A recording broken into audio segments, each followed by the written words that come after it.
സാഹിബ് ഈ പെട്ടിവരവിനെ കുറിച്ച് നിരുത്സാഹപ്പെടുത്തിയതായി കണ്ടു. അദ്ദേഹത്തെ കുറിച്ച് എസ്എഫിന്റെ മുൻകാല ഒരു പ്രവർത്തകന് നേതാവുമായി അറിയാൻ കഴിഞ്ഞിട്ടുണ്ടെങ്കിൽ ഇന്നത്തെ മലപ്പുറം ജില്ലാ എസ്എഫിന്റെ ഒരു ഉത്തരവാദിത്തപ്പെട്ട നേതാവ് ആ വേദിയിലുണ്ടെന്ന് മനസ്സിലാവുന്നു.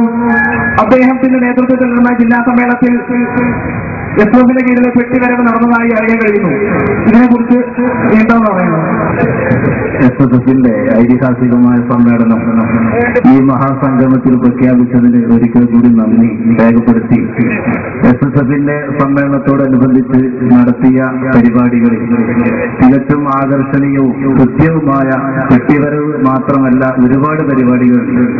പെട്ടിവരവ് എന്ന മലയാള വാക്ക് ഷറയിൽ അതിന് പറ്റാത്തത് എന്തെങ്കിലും ഉണ്ടെങ്കിൽ ചോദ്യകർത്താവിന് പറയാവുന്നതാണ്. അതേ സ്ഥാനത്ത് നേർച്ചയുടെ പേരിൽ നടക്കാറുള്ള പെട്ടിവരവ് എന്തെല്ലാം അനാചാരങ്ങളും അനിസ്ലാമികമായ പ്രവണതകളുമാണ് ഉള്ളതെന്നും അതിന്റെ പേരിലാണ് അത് നിരോധിക്കപ്പെട്ടതെന്നും നേരത്തെ KM റഹീം സാഹിബ് സൂചിപ്പിച്ചിട്ടുണ്ട്. SSFന്റെ പെട്ടിവരവ് കണ്ടിട്ടില്ലെങ്കിൽ കണ്ടവരോട് ചോദിച്ചു നോക്കിയാൽ അതിൽ ഇസ്ലാമികമല്ലാത്ത ഒന്നും ഉണ്ടായിരുന്നില്ലെന്ന് വളരെ വ്യക്തമായി നിങ്ങൾക്ക് ബോധ്യപ്പെടുന്നതാണ്. സൂചിപ്പിച്ച പോലെ പെട്ടിവരവിന്റെ കൂടെ ഉണ്ടാകാറുള്ള കാര്യങ്ങൾ നേരത്തെ റഹീം സാഹിബ് സൂചിപ്പിച്ചു. അതിലൊരുപാട് ആർപ്പും കൂത്തുപാട്ടും തുടങ്ങി അനിസ്ലാമികമായ പ്രവണതകളുണ്ടായിരുന്നു. അതേ സ്ഥാനത്ത് പെട്ടിവരവ് അതിനോടനുബന്ധിച്ച് നേർച്ചയോടനുബന്ധിച്ച് നടക്കാറുള്ള സിയാറത്ത് അത് പ്രാമാണികമായും ഇസ്ലാമികമായും വളരെ ശരിയാണെന്നും നേരത്തെ റഹീം സാഹിബ് സൂചിപ്പിച്ചിട്ടുണ്ട്. ഇപ്പോ നിങ്ങളുടെ പള്ളികളിലൊക്കെ 5 വക്ത നിസ്കാരങ്ങൾക്ക് ശേഷം ഒരു സ്വലാത്ത് കണ്ടുവരുന്നുണ്ട്. എന്നാൽ ഇപ്പോൾ ഉത്തരം പറഞ്ഞൊരു മൗലവി, ഈ പറയപ്പെട്ട ഈ മൗലവി ചെറുസോല ഉസ്താദിന്റെ സ്മരണിക, ചെറുസോല എന്ന് പറയുന്ന ഒരു മൗലിയുടെ സ്മരണികയിൽ അദ്ദേഹം ശേഷം കേട്ടിട്ട് വേണമെങ്കിൽ പറഞ്ഞുതരാം. അതിൽ അദ്ദേഹം പറഞ്ഞിട്ടുണ്ട് ചെറുസോല ഉസ്താദ് പറയുന്നത്ര ഇങ്ങനെ ഒരു സ്വലാത്ത് പറ്റൂല, അങ്ങനെ സ്വലാത്തിന്റെ കുട്ടികൾ കഴിച്ചത് ഞാൻ ആരെയും കഴിക്കാൻ പാടില്ല എന്നത് അദ്ദേഹം പറഞ്ഞിരുന്നത്രേ. അപ്പൊ ഇങ്ങനെ സ്വലാത്തിനെ പറ്റി അപ്പൊ ചില പലവരുടെയും ചിലപ്പോൾ അത് നല്ലതാണ്. ഇത് ശൂന്യമാണെങ്കിൽ നിങ്ങൾക്ക് ഏത് അഭിപ്രായത്തിലാണ് നിങ്ങൾ ചോദിക്കുന്നത്? വേണ്ടതാണോ വേണ്ടാത്തതാണോ പറഞ്ഞതും ഞങ്ങൾ ചെയ്യുന്നതും തമ്മിൽ യാതൊരു വൈരുദ്ധ്യവും ഇല്ല. തിരിച്ചറിയാനുള്ള വിവേകം ഉണ്ടായാൽ മാത്രം മതി.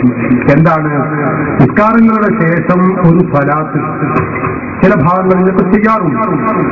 അത് പുണ്യകർമ്മമാണ്, തെറ്റില്ല. പണ്ഡിതന്മാർ ബഹുമാനപ്പെട്ട ഇമാം മുഹമ്മദ് ഖസ്സലാനിയുടെ മസാലിക്കുൽ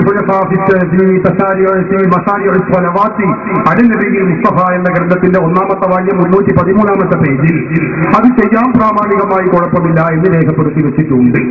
അതേ അവസരത്തിൽ മറ്റു ചില പണ്ഡിതന്മാർ അത് പാടില്ല എന്ന് പറഞ്ഞിട്ടുണ്ട്. അതിന്റെ കാരണം ആ സന്ദർഭത്തിൽ നിസ്കാരം കഴിഞ്ഞതിന് ശേഷം ഒരു പ്രത്യേക പുണ്യമുണ്ട് എന്ന് കരുതി ചെല്ലുകയാണെങ്കിൽ അത് അഭികാമ്യമല്ല.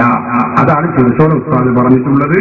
അതുപോലെ മറ്റ് പണ്ഡിതന്മാരും പറഞ്ഞിട്ടുള്ളത്. അതേ അവസരം സ്വലാത്ത് എപ്പോഴും ചെല്ലാം, നിസ്കാരത്തിന് ശേഷവും ചെയ്യാം എന്ന നിലയ്ക്ക് യാതൊരു കുഴപ്പവും ഇല്ല. ഈ കാര്യം ബഹുമാനപ്പെട്ട ഇമാം മുഹമ്മദ് ഖസ്സലാനി മാത്രമല്ല, മുജാഹിദുകളുടെ ആദർശ നേതാവായി അവരുടെ ആശയ സ്രോതസ്സായി അവർ പരിചയപ്പെടുത്തുന്ന ഇസ്ലാഹി പ്രസ്ഥാന ചരിത്രത്തിനുള്ള ആമുഖം എന്ന ഈ പുസ്തകം ഒരു റുപ്പിക 25 പൈസയുടെ വിലയുള്ളൂ എന്നൊരു കാര്യമില്ല, സാധനം കാണപ്പെട്ടതാണ്. ആ പുസ്തകത്തിൽ ആശയ സ്രോതസ്സായി അവർ പരിചയപ്പെടുത്തുന്ന ഇബ്നുൽ ഖയ്യിമിന്റെ ജലാഉൽ അഫ്ഹാം എന്ന് പറയുന്ന ഗ്രന്ഥത്തിലും ഇത് രേഖപ്പെടുത്തി വെച്ചിട്ടുണ്ട്. ബഹുമാനപ്പെട്ട അല്ലാമ ഇമാം സഹാബിയും ഇത് രേഖപ്പെടുത്തിയിട്ടുണ്ട്. മറ്റ് നിരവധി പണ്ഡിതന്മാരും ഇക്കാര്യം രേഖപ്പെടുത്തിയിട്ടുണ്ട്. അപ്പോ ഈ പാടില്ലാതെ ഉസ്താദ് പറഞ്ഞതേതോ അതല്ല സുന്നികൾ ചെയ്യുന്നത്, സുന്നികൾ ചെയ്യുന്നതേതോ അത് പാടില്ലാതെ ഉസ്താദ് പറഞ്ഞിട്ടുമില്ല. ആ പുസ്തകത്തിന്റെ അവസാനത്തിൽ അല്ലാഹുവിന്റെ റസൂലിന്റെ മേലുള്ള ഈ സലാത്ത് നടക്കുന്നത് ഒരിക്കലും മുടക്കരുത്, അത് അല്ലാഹുവിന്റെ റസൂലിനോടുള്ള അനാദരവാണ് എന്നുകൂടെ താഴുണ്ട്. അതും കൂടെ ചോദ്യകർത്താവ് വായിക്കുന്നത് നല്ലതാണ്. മുതുവേരെ മക്കുബേരന്റെ അരുവിൽ തീവണ്ടിക്ക് കുത്തിത്തറച്ചോണ്ട് കുതിരയെ കൊണ്ടുവരുന്നത് ഏതോ ഒരു മാലയില് മഞ്ഞക്കുളം ഒരു മാലയിൽ